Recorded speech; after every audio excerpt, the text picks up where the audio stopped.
Welcome to The Way to Wellness, your ultimate guide to personal growth and self-improvement. In this episode, we're diving deep into the entrepreneur mindset, exploring strategies to unleash your inner creativity, build resilience, and leave a lasting legacy. Whether you're looking to enhance your career, launch a business, or simply grow as a person, this podcast is packed with actionable insights and expert wisdom to help you thrive. Wait, what? Let's talk about decoding the entrepreneurial DNA. Everywhere you look, articles, book excerpts, even YouTube interviews, you'll find people talking about building that entrepreneur mindset. And it's fascinating because, let's be honest, everyone loves to throw that phrase around, but it often feels like this elusive, almost mythical concept. Like the Force in Star Wars, people talk about it, but does anyone truly understand it? Here's the thing. An entrepreneurial mindset isn't just about having a business idea. It's deeper than that. It's like putting on a filter that changes how you see the world. Where others see problems, you see possibilities. It's about embracing the unknown, not fearing it. It's less about a specific business venture and more about a way of approaching life and challenges. The traits that make up this mindset, think of it like assembling your own superhero team, but for your brain. You need creativity and innovation, thinking outside the box, coming up with practical yet groundbreaking solutions. Picture Tony Stark in his workshop, pushing boundaries, tinkering until he invents something extraordinary. That's the kind of energy we're talking about. Mad scientist meets visionary creator. But it's not all wild ideas and futuristic gadgets. Passion is the fuel. That unwavering fire in the belly. The kind of belief that drives you forward no matter what. Think Oprah Winfrey building her empire, motivated by something far greater than just making money. It's about playing the long game, creating something meaningful, and staying the course even when the journey gets tough. And tough it will be. The entrepreneurial path is no smooth ride. It's a roller coaster. Twists, turns, gut-wrenching loops, the whole deal. Resilience and perseverance are essential because setbacks aren't just possible, they're inevitable. But like Rocky Balboa, you take the hits, you learn, and you get back up stronger. It's grit, determination, and refusing to give up on the dream, no matter how many times you stumble. So far, our entrepreneurial starter pack includes Tony Stark's creativity, Oprah's passion, and Rocky's resilience. But let's add another crucial element: decision-making. Entrepreneurs need to be skilled at calculated risk-taking. It's not about reckless leaps into the unknown, but about weighing the rewards and pitfalls, then taking action with confidence. It's like climbing a challenging rock face, not jumping off a cliff without a parachute, but testing that rope, trusting the gear, and tackling the scary climb anyway. Vision is another critical piece of the puzzle. Entrepreneurs know where they're going. They're goal-oriented, always moving forward, even if the path twists and turns. Imagine it like a roadmap. You might be aiming for point A, but along the way, you find something even better at point B. And since the business world is ever-changing, adaptability and flexibility are non-negotiable. It's like navigating a fast-moving river. You adjust, ride the rapids, and use the current to your advantage. Through it all, the customer remains the center of focus. Understanding their needs, gathering feedback, and constantly evolving to provide value is key. It's like being a detective, piecing together clues to figure out what people truly want, and then delivering it. One name that kept popping up in our research was Reid Hoffman, the co-founder of LinkedIn and a major backer of companies like Airbnb and Facebook. Hoffman's advice? Treat your career like a startup.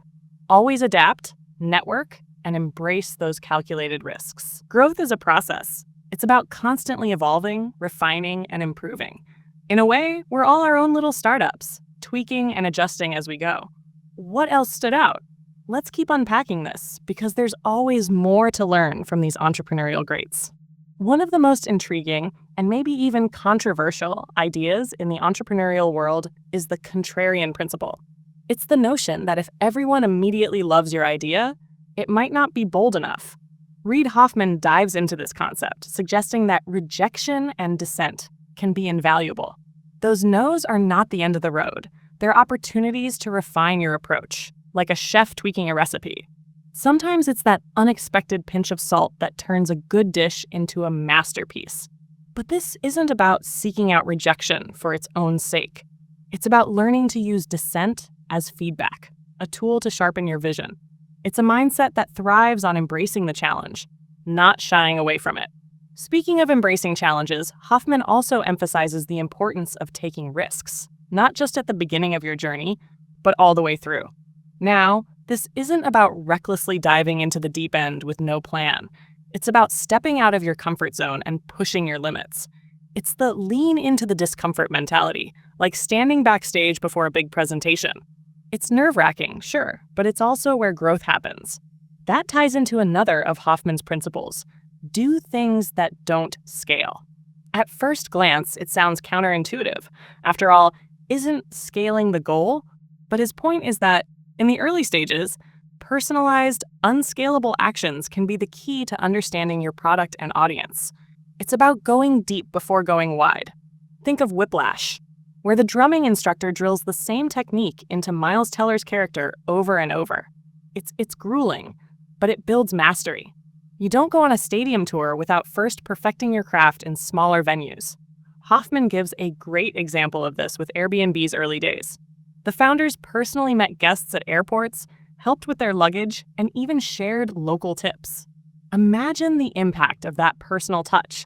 Early customers felt valued, which built trust and loyalty.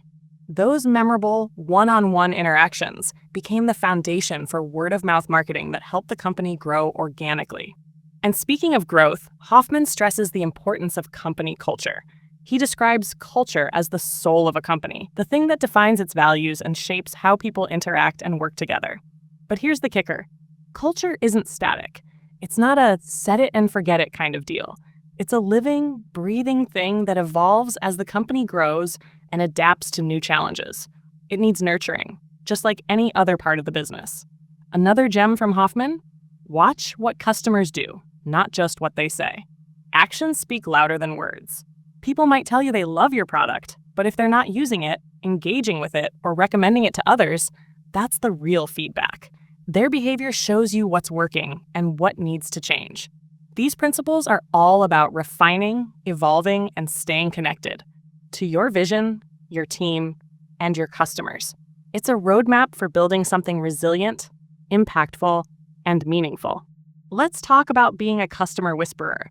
It's all about observing how customers interact with your product.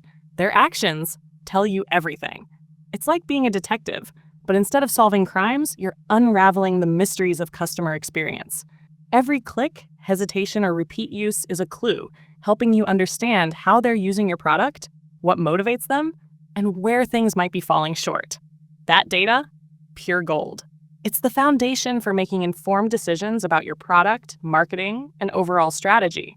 It's not just guesswork, it's actionable insight.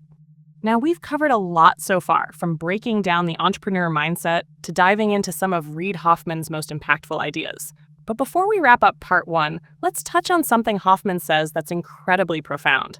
The entrepreneur's most important product is themselves. Think about that for a second. It's easy to get wrapped up in the external, the product you're building, the market, the marketing strategies. But the truth is, your greatest asset is you. Your skills, your knowledge, your network, your resilience. These are the real building blocks of success. It's not just about building a business, it's about building a better version of yourself. And that journey, it never ends. It's a constant process of learning, growing, adapting, and pushing yourself to be the best you can be. If there's one investment that guarantees returns, it's the investment in yourself. So that's where we'll leave part 1 of this journey. We've explored the core characteristics of the entrepreneurial mindset, unpacked some of Reid Hoffman's invaluable wisdom, and touched on the power of self-improvement. But there's so much more to explore. Wait, what? Let's dive into part 2. Picking up where we left off, the idea of the entrepreneur as their own masterpiece. It's like we're all Michelangelos, sculpting our entrepreneurial selves instead of a statue of David. And just like any masterpiece, creating the best version of yourself takes time, dedication, and the right tools. Hoffman emphasizes continuous learning as a foundation for success. It makes perfect sense. The business world is like a jungle, constantly changing, with vines rearranging themselves when you're not looking. To navigate it, you've got to stay sharp, adaptable, and always open to growth. Being a lifelong student isn't just about formal education. It's about soaking up knowledge from everywhere. Books, podcasts like this one, mentors, even those oops moments. Learning what not to do is just as valuable as learning what to do. The key is staying open to diverse perspectives and new ways of thinking, like trying out different cuisines. You might discover a new favorite flavor, and that analogy works both literally and figuratively. Expanding your palette means broadening your understanding of the world around you. Reid Hoffman also stresses the importance of being comfortable with change, which can be tough for a lot of people. But in this fast-moving world, clinging to the status quo means missing out on the exciting currents that could push you forward. It's like learning to surf. You've got to ride the waves, adjust to the tides, and even embrace the wipeouts. Flexibility in your thinking and actions is non-negotiable. So, how do we become more adaptable? It's easy to say, go with the flow, but let's talk about practical steps. One of the most important is cultivating a growth mindset, an idea popularized by psychologist Carol Dweck. It's about seeing challenges as opportunities rather than roadblocks. Think of it like leveling up in a video game. Each obstacle is a chance to gain experience and grow stronger. With a growth mindset, setbacks aren't the end of the world, they're feedback. Less fear of failure means more room for experimentation, resilience, and innovation. Resilience, by the way, is another essential tool in the entrepreneurial kit. It's about bouncing back, dusting yourself off, and staying in the game even when things get rough. Like those inflatable punching clowns that pop right back up after you knock them down. Of course, those clowns don't have to deal with investors, competition, or the fear of failure. So how do we build that kind of resilience? Part of it is embracing challenges and setbacks as learning experiences. Every failure is data, a chance to adjust and come back stronger. Edison said it best, finding 10,000 ways that don't work means you're that much closer to discovering the one that does. And here's the thing, you don't have to go it alone. Building a strong network is another of Hoffman's key principles. Yes, it's about what you know, but it's also about who you know. Ideally, you want both. Mentors, peers, and industry leaders can provide support, advice, and those critical introductions. It's like assembling your own Justice League. You've got your tech whiz, your finance guru, your marketing mastermind. Each person brings their unique superpower to the table. But networking isn't just about collecting business cards like Pokemon. It's a two-way street. Be generous with your time and knowledge. Help where you can and focus on building genuine connections. Real relationships create mutual value. They're not just beneficial for you, but for everyone involved. That's how you create a support system that helps you thrive, no matter how rough the journey gets. Now, all this learning, adapting, and connecting, it's all great, but at some point, you've got to act. Reid Hoffman calls it a bias towards action, and it's absolutely essential. Because let's face it, all the strategizing in the world won't get you anywhere if you don't do something with it. It's like the difference between reading a cookbook and actually cooking. You can study every recipe, learn every technique, but at some point, you've got to get in the kitchen. Get your hands dirty, and probably make a few culinary messes along the way. That's the essence of a bias towards action. Experimenting, taking risks, and pushing boundaries, not just at the start of your journey, but throughout the whole ride. Think of it like playing jazz. You've got the melody to guide you, but the magic happens in the improvisation, in riffing off each moment and creating something entirely new on the fly. But of course, with all this action comes the possibility of failure, the big, scary F word. The thing is, failure doesn't have to be scary. Hoffman actually sees it as essential to learning. You learn far more from failure than you ever do from success. Sure, that's easy to grasp intellectually, but really embracing it, that's another story. And that's where the growth mindset kicks in. It reframes failure, turning it into a stepping stone. Each misstep becomes a chance to learn, adjust, and come back stronger. It's not about avoiding failure. It's about failing forward. Like in a video game, how many times do you die before figuring out how to beat the boss? Each attempt gives you new information, helping you refine your strategy until you finally succeed. And speaking of success, all this, building yourself up, taking risks, learning from failure, it's all in service of something bigger. Successful entrepreneurs aren't just driven by money or fame. there's always a deeper purpose, a desire to contribute something meaningful to leave their mark. It's like in Dead Poets Society, carpe diem, seize the day, make your life extraordinary. It's about creating something valuable, something that lasts, legacy, not just a business. So, in this part, we've explored continuous learning, embracing change, building networks, and reframing failure. But the journey doesn't stop here. Join us in part 3 as we dive even deeper into tools, strategies, and inspiring stories to help unleash your inner entrepreneur. Wait, what? All right, let's dive into the final act of this deep exploration into the entrepreneur mindset. This is where we hand you the toolkit, strategies and insights you can use right now to build your dream. First up, self-awareness. You've got to take stock of yourself, your strengths, your weaknesses. Self-awareness is the key to unlocking your potential. It's like checking your superhero arsenal. What gadgets do you have? What superpowers? And just as importantly, where do you need some training or backup? Identifying your strengths is great, but you've also got to be honest enough to say, I need help here. That's where building a team comes in. Mentors, experts, peers who complement your skill set. It's like assembling the Avengers. Each person brings something unique to the table, creating a team that's stronger together. But remember, it's not just about what others can do for you. Be a valuable member of the network yourself.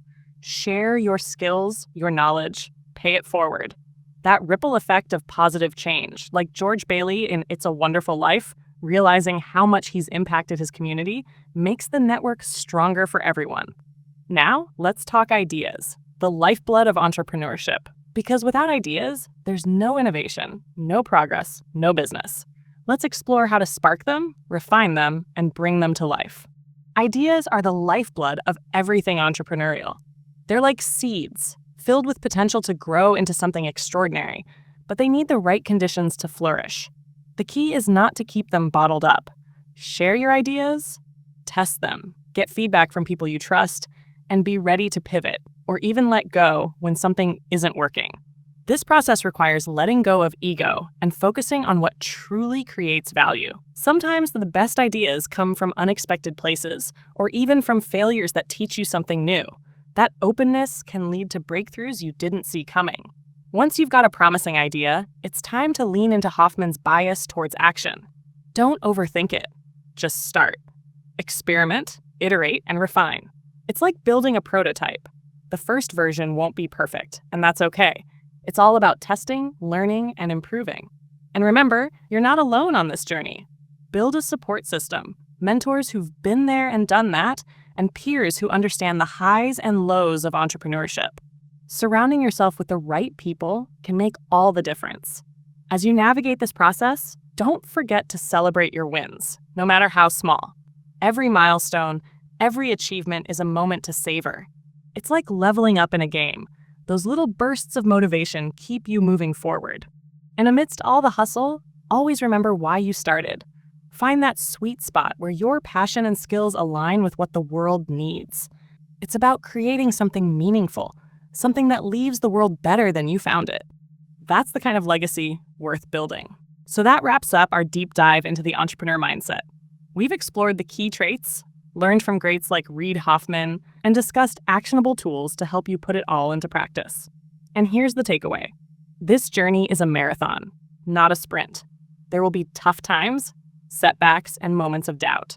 But with the right mindset, the right people in your corner, and a willingness to learn and adapt, you have everything you need to create something truly incredible.